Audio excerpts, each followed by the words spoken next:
Rekan-rekan media yang saya hormati, baru saja Bapak Presiden menyelesaikan kegiatan kunjungan ke Kenya.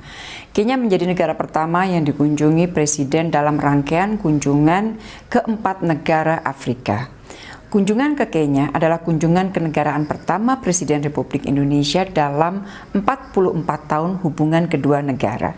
Kenya adalah mitra penting Indonesia di Afrika Sub-Sahara.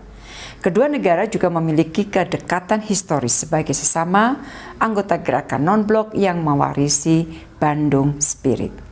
Selain rangkaian pertemuan bilateral dengan Presiden Kenya William Ruto, Bapak Presiden berkesempatan memberikan penghormatan dan meletakkan karangan bunga untuk pendiri Kenya di Museum Mzee Jomo Kenyatta. Rekan-rekan, 2 tujuan utama kunjungan ke Kenya. Pertama, memperkuat soliditas dan kerjasama antara negara berkembang, antara negara dari Global South, sesuai dengan spirit Bandung. Yang kedua adalah memperkuat kerjasama ekonomi, karena kita tahu pasti bahwa potensi yang dimiliki oleh kedua negara cukup besar. Saya ingin fokus pada gambaran beberapa prioritas kerjasama yang disampaikan Bapak Presiden selama pertemuan bilateral dengan Presiden Ruto. Yang pertama adalah kerjasama perdagangan. Kenya adalah mitra dagang kelima terbesar Indonesia di Afrika Sub-Sahara.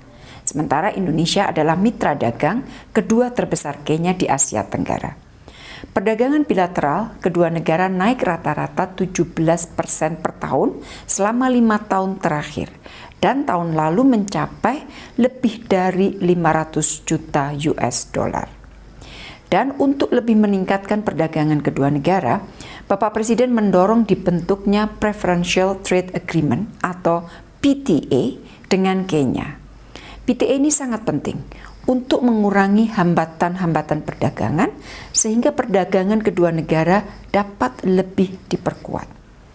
Hal yang kedua yang menjadi prioritas pembicaraan Bapak Presiden adalah kerjasama investasi. Keinginan Indonesia untuk melakukan investasi, joint development, joint venture cukup besar di Kenya, termasuk di bidang energi. Dalam kunjungan ini, kerjasama investasi di bidang energi diperkuat, antara lain Pertamina Geothermal Energy atau PGE dengan Geothermal Development Company atau GDC senilai 1,5 miliar US dollar, dan Pertamina Geothermal Energy dengan Africa Geothermal International Limited atau EGIL senilai US dollar 700 juta.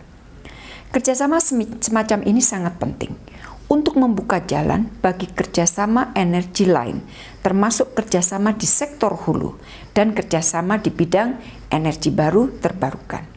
Sebagai informasi, saat ini Pertamina juga sedang melakukan kerjasama di sektor hulu untuk migas dengan Guma Group. Dan untuk melindungi investasi antara kedua negara, Bapak Presiden mengusulkan agar kedua negara mulai membahas bilateral investment treaty. Hal ketiga yang disampaikan Bapak Presiden adalah kerjasama kesehatan. Inti utama kerjasama ini adalah untuk saling dukung upaya membangun ketahanan kesehatan.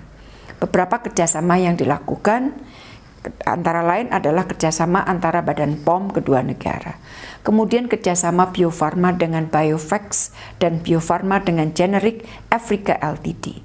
Dan juga ada kerjasama antara PT Kombipar dengan Track Eco Pharma Ltd di bidang farmasi.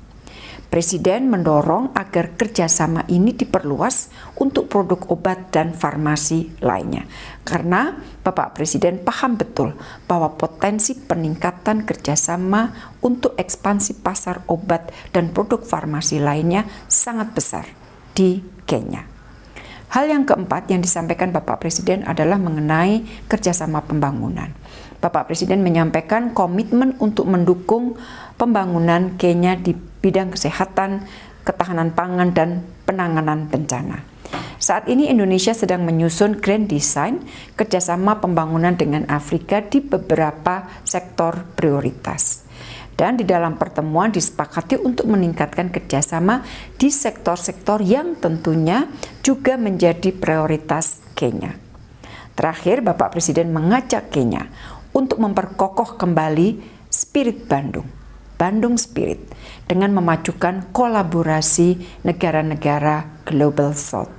Sudah saatnya suara dan kepentingan negara berkembang, lebih didengar, termasuk kepentingan untuk melakukan lompatan pembangunan untuk kesejahteraan yang lebih baik bagi rakyat negara-negara berkembang. Rekan-rekan yang saya hormati, dalam kunjungan ini telah disepakati 15 deliverables, baik antara pemerintah maupun BUMN serta swasta. 3 MOU dari pemerintah masing-masing adalah kerjasama di bidang energi, kerjasama di bidang mining and geology, dan kerjasama di bidang farmasi. 1 LOI antar pemerintah terkait promosi dan fasilitasi investasi. Sementara 11 MOU dan kesepakatan baik yang dilakukan oleh BUMN maupun yang dilakukan oleh swasta adalah 2 MOU geothermal di pihak Indonesia dilakukan oleh Pertamina Geothermal Energy. 1 MOU kerjasama sektor hulu migas oleh Pertamina. 2 MOU untuk penetrasi produk farmasi Indonesia dilakukan oleh Bio Farma dan 1 lainnya dilakukan oleh Kombifar. 1 MOU terkait dukungan pemenuhan kebutuhan daging untuk dalam negeri. 1 MOU terkait joint venture untuk perkebunan, refinery, dan pemasaran kelapa sawit dan turunannya. 1 MOU terkait joint investment untuk pengembangan industri tekstil. 1 MOU terkait eksplorasi dan pembangunan pertambangan di Kenya, dan 1 Non-Disclosure Agreement atau NDA terkait kerjasama eksplorasi upstream migas oleh Pertamina. Rekan-rekan, 1 hari sebelum pertemuan bilateral presiden adalah di tanggal 21 Agustus. Di tanggal 20 Agustusnya, saya berkesempatan melakukan pertemuan bilateral dengan Menteri Luar Negeri Kenya, Alfred Mutua. Secara khusus, pertemuan membahas persiapan akhir kunjungan Bapak Presiden, termasuk upaya peningkatan kerjasama ekonomi dan kerjasama pembangunan. Selain itu, saya juga membahas situasi global saat ini, khususnya kolaborasi Global South untuk memperjuangkan kepentingan negara berkembang. Terakhir, saya juga minta dukungan Kenya untuk pencalonan Indonesia sebagai anggota tidak tetap Dewan Keamanan PBB untuk tahun 2029-2030. Rekan-rekan, demikian tadi hasil kunjungan Presiden ke Kenya, dan dari Kenya Bapak Presiden dan rombongan akan bertolak menuju Tanzania. Terima kasih.